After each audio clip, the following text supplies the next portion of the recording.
apa, jangan pernah sekalipun kau nantang dia. Kau tuh lagi gak sadar Pak betapa bahayanya perbuatan kau itu.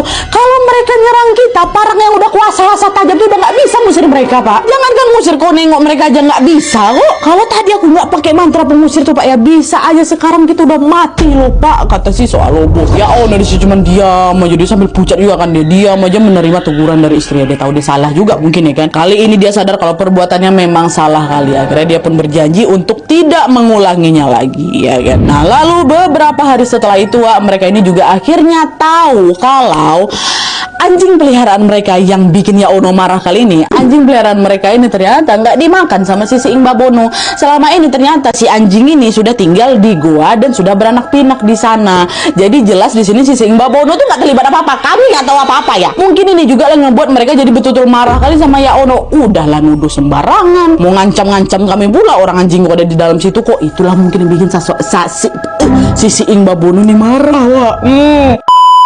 Nah dah, itu tadi cerita dari kakek nenek buyutnya si Iga Murti kan. Sekarang kita lanjut lagi ke kisah ayahnya. Aduh ini epic kali Wak ya kisah ayahnya. Dan sama seperti kisah sebelumnya, tanpa mengurangi rasa hormat, di sini aku langsung sebut nama bapaknya aja Wak ya Om ya. Oke. Nah jadi Wak, ayahnya Iga Murti ini bernama Yarniel. Oke. Beliau ini lahir pada tahun 1968 dan pengalaman horornya ini terjadi sekitar tahun 80-an Wak. Pas Yarniel ini masih remaja lah, belasan tahun gitu. Nah pada masa itu wilayah Kepulauan Banggai ini udah mulai cukup ramai lah sama penduduk Wak. Keluarganya Yarniel ini juga tinggal di perkampungan bersama dengan para tetangga yang lain. Jadi mereka ini udah nggak tinggal di pondok-pondok lagi Wak ya. Tapi meskipun begitu, area hutannya juga masih lebat Wak, dan para warga sekitar juga masih keluar masuk hutan untuk beraktivitas lah gitu.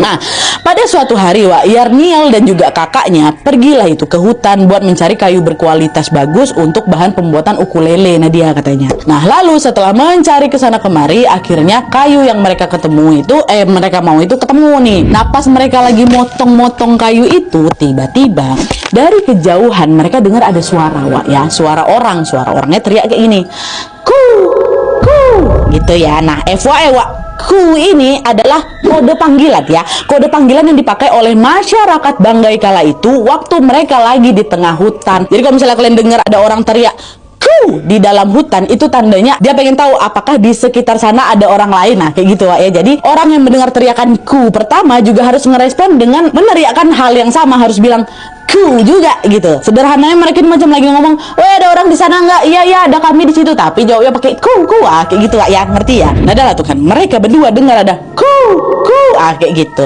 Gak lama setelah panggilan itu terdengar, Yarniel dan kakaknya balas juga ku kata mereka kayak gitu. Nah, lalu